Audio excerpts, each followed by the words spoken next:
Today's video is about running specific strength, and more specifically, the running strength and stability to keep that nice alignment that we talked about in previous videos. So whether it's on two legs, or more importantly, we're going to do some single-legged things, working on the strength and stability to keep everything aligned as you run outside. So we're going to work a little bit on single leg balance and moving through that without letting knees cave in, ankles cave in, all that kind of stuff. We're going to work a little bit on internal hip stability, so the muscles that will help us prevent our hips from dropping as we run. It'll help keep our hips level. And then a little bit of starting to work on sort of that push off, single leg push off strength and stability without letting our toes turn in. So the three moves that we have are essentially a single leg Romanian deadlift. So I'm actually going to move this out of the way. So this one we're really focusing on balance. Now you might find already that just being barefoot is going to add a whole new dimension to doing your single leg Romanian deadlifts. Great, that's good. That's going to help strengthen all of these little intrinsic muscles so that you can take more work off of your hips and knees even when you're wearing shoes. So single leg Romanian deadlifts is that hinge movement. So I want to make sure my feet are lined up parallel. I'm going to shift, in this case I'm going to shift to my left leg, and I'm either going to just prop my foot behind me or I'm going to hold it in the air behind me. I don't want you to do a huge range of motion on this, right? Running isn't actually that big of a range of motion, at least right now for most of us. So I just want you to be able to keep your upper body alignment. So if you want, you can put your hands on your pelvis and rib cage. You can put your hand on your chest to make sure you're not lifting up. Whatever you need to do to keep everything square. So as you hinge, everything's staying nice and square and you're coming back up to standing, right? The other thing I want you to do is try to keep that shin perpendicular. So I want you to reach your hip back and stand up as opposed to kind of sinking down and coming up, right? Reach your hip back, or think about reaching this leg back and coming back up. So once again, what I'm paying attention to from the front is I start out, I have my nice alignment here. I'm going to shift onto my right leg this time. And I want to watch that I don't turn, right? Now all of a sudden, if I were to plant my other foot, I'm no longer in that parallel stance, right? So I want to keep that parallel stance as I hinge. So same thing as I hinge, I might find that I'm turning or I'm opening. If I were to plant my foot, it's definitely not parallel feet, okay?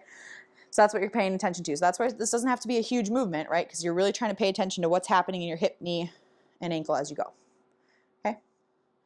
So that's one way to work on that strength and stability. So feeling if your foot's collapsing, knees are twisting, or if a hip is dropping, right? Anything like that. Next one for that internal hip stability, it's called the pelvic list. You can start by doing this flat. So we'll start with that. So if I'm going to start with this flat, what this move is I'm going to use my left leg. I'm going to push down with my left leg to lift my right leg. Super weird, I know. So I'm going to push into my left leg to lift my right leg. I'm not side crunching. I'm pushing down and lifting up. This might be a very little move. I'm going to switch sides. So I'm pushing into my right leg to lift my left hip. It's not necessarily a huge range of motion.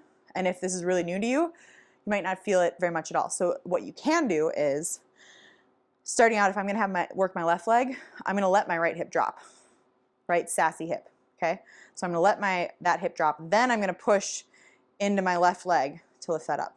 It might help you get a better feel for what we're doing. So pushing down in my left leg to lift my right leg. Once again, if I do this move, sassy hip, keep this leg, let your left hip drop, and then you're going to press down into your right leg to lift your left hip. Okay, that's the starting move. Once you feel like you have a good handle on that, you can use a yoga block, textbook, stairs, step stool, anything that you can have, anything where you can stand on one leg and let the other leg hang through. Okay, so with this, same idea. I still want to have those parallel outside edges of my feet, so I'm going to do that. I'm going to hold on to this for balance right now. And the first thing is, can you stand here letting this, you don't necessarily have to flex your foot, but letting this leg hang without it hanging. Can you just hold it at the same level of the block? That'd be the first thing. Then you could add the pelvic list, where I'm going to drop this, I'm going to let this leg drop, and then I'm going to push down and bring the other hip up. Push down to bring the other hip up.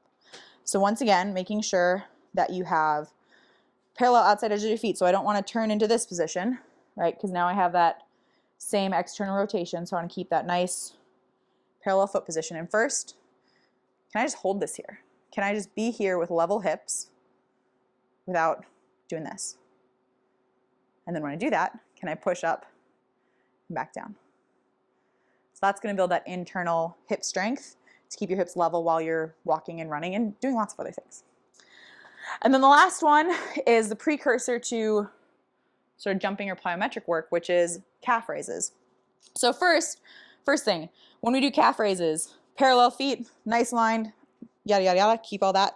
But when we go up, we got to watch for ankles coming out like this, right?